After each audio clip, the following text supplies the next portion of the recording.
Man, what a game today. Would you say the best game of your life? First of all, thank you. I don't know if best game. I don't have that good of a memory that I can recollect all my good wins, but it's definitely one of the very sweet wins because I'm normally known for positional grinding wins, and today it was in a completely different style, which made me quite happy. So You beat Maghsoodloo in his style. in his type of position. In his type of position. H4, that's not what I usually play, but today it worked out very well. Let's look at your game. Till what point was it your preparation? Well, to be honest, I expected him to deviate somewhere because that's his style. He can play anything. So I repeated what I prepared against Prague, and he surprised me with his early b6. Because normally, let's say the line is, for example, b6, knight f3, and short castle here. This is the main theory. Instead of bishop a6. Yes. And now it's like bishop g5. There's thousands of games here. Bishop a6 and queen a4. And now black has to go c5, and it's some theory. Yes. But he went bishop a6, and now I was confused because now I understand that it's not transposing because after queen a4 check, he cannot castle, so he has to go queen d7. But now, queen c2, I don't know who So this you were benefits. already out of your prep? I was out. Wow. I had never seen this before. But I also understand that in this line I should not risk too much. So he short castles, which is logical, bishop g5, c5. Yes, this is all very standard. D takes c5, rook d1, and now I think queen b7 is like so dubious. He should play maybe rook takes c5 or queen e7. For example, queen takes c5, there's a nice line here. Queen e4 and queen c7. Mm-hmm. And here I think I should just play normally, because if I take that rook on a8,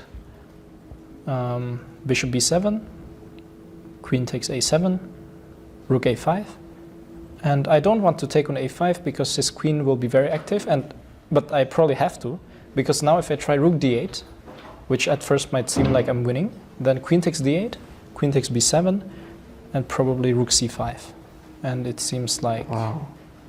Or maybe rook d5, one of the two moves, and it looks really dangerous. It could be just lost. Beautiful. So that's why maybe he could have tried this, but I would not have taken the rook. I would have just developed somehow.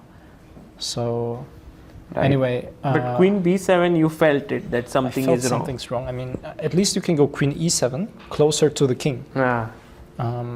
But do they even allow gf6, you mean? That is okay This to is allow, very yeah? standard in this line. It happens in basically every single line in this particular Nimzo.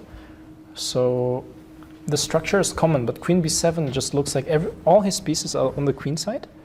And now I have time to go h4 because I think he underestimated this a lot. It's not at all easy to find. I think it's the only move that can give me anything. Because we were thinking e3, g3, Yes. we tried everything. A lot of moves were tried, and then h4 was... I spent a lot of time here, but I at first I thought at least I can play e3 and make it raw, but then I still felt like it's so raw, queen b7, and then I saw this idea with h4. Oops, sorry. And h4. the point of h4 is that with rook h3 and queen coming to h6, it can be a mate immediately. Right. And I don't know how he should defend here, but in the game it's definitely lost. Did you see this beautiful Rook line? c5? I'm sure you Rook did. c5? Yes. Yeah, wait. So I don't want to take credit.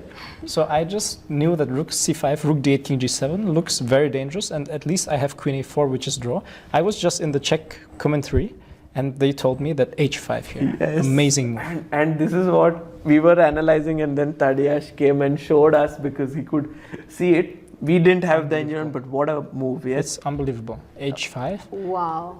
rook c2, h6, king g6, rook g8, and rook h5, and just mate. And this is like... It's so beautiful. This h5 move is like so... It's a dream. That's Exactly. why we fell in And love actually with it is H4. very possible to fall for such a trap, right? I mean, did you analyze later after the game with Maghsoodloo where did he speak about rook c5? I told him actually that rook c5 looks so dubious, but I actually did refute it, so maybe you could have tried it. And And then in the Czech commentary, they told me h5 is the only move to win, and it's just gorgeous. So, but it feels so wrong, you know. Yes. So that's why he went 97, and he was still confident, and he. But this was a beautiful idea again, like you found. This was what I had calculated. H4, knight c5, queen h6, and now if he goes queen e7, trying to stabilize with, for example, king h8, rook g8. Now I have knight g5. Oh, here it works. Yeah, not rook h3. No, because rook h3, just king h8, maybe. King h8, and now knight g5, f g, a g, f5. It's not so clear. But that's why I need to start with knight g5. This is always very tricky, Finally, right? Which your move move order? came, Amruta. Exactly. Because she I was wanted all the to time make wanted this to work play. so much, but it wasn't working at the right time. Yes. But move order matters a lot, like when you're attacking. So this Because is beautiful. when you what sacrifice a piece, one tempo can mean winning or draw or loss even.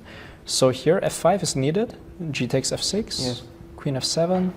And the point is that I don't want the rook from h1 to go, I want rook d4, the other rook, to come. And now if king h8, rook g4, rook g8, and now queen h7. Oh, Queen h7, rook h4. my beautiful. God. What? Whoa! What a Crazy. This is amazing. beautiful. You calculated this on the board. Wow. It's just like so. I mean, but I understood that Parham would not go for this because It's very defensive. it's like a very straight line, but it's very beautiful. beautiful, yeah. And that's why what he did in the game was by far the best. Knight e4, rook h3, and now rook c5 only move. Beautiful move. Only Yeah, move. this is very good defense by him. Amazing if it's because I just want knight d2. For example, instead of rook c5, if he goes rook d8, I just go knight d2, And you're winning. queen d7, and f3. Resigns. This is just made. This is just over. And that's why rook c5 was like amazing defense. I actually had missed it at first. And the point is that now knight d2, Yeah. rook d8, and it's you who's in trouble, yeah, at some point. Like, okay, I mean, there's a okay, I draw. can always make a draw, but it's already rook takes d1, king d1, queen e4, and the point is that rook g3, rook g5, and nothing works. It's just draw. So that's why knight d4 I played. Maybe also knight h2 works, Yeah, but knight Yeah, h2. did you it see? looks so wrong. The thing is, I guess in the line where you go queen c7, f3, knight g3, this move then becomes like a great attack, you know. Ah, That's why. Maybe your knight on d4 couldn't participate in the attack. That's yes. why. But I just thought like, you know, if I miscalculate, if something ever goes wrong, I have a knight on h2. I mean, like, if my attack is over and my knight is on h2, I'm just worse. So I calculated only knight d4. And So, but you did consider knight h2 during the saw- game, like I on even a considered- superficial level. I Yeah. even considered knight g1, but I thought it's too soft. But knight h2, I was like already more seriously thinking it's maybe best move. But again, I just thought, why not centralize the knight? So now queen c7 is best, f3, knight g3, and now Did you it's, consider king f2? yeah, Because king that f2, was the but move knight you were... h5, and Yes. Knight h5. now I can try g4, but he Yeah. can go knight g7, and it's like, or knight f4 maybe also. But the point is that now I'm not sure. The rook on h3 is kind of not participating. Like, I'm sure computer will show some win, but you know, I play rook h3 not to go g4. Also, yes, you never want to go you want the rook I on want g. the rook. I want to mate him, not like take a pawn, you know. So that's why I didn't go king f2, but I played b4. And Sorry. King instead of king f2. b4. b4, I think rook h5 is the only move. Queen f6.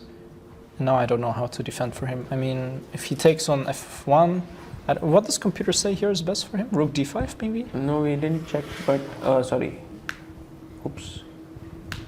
Instead of queen c3, Yeah, I did think he would go rook queen c3. d5. Yeah, rook d5. This was what I was expecting. And probably, I'm not sure if knight takes e6 works here, but I can at least go king f2.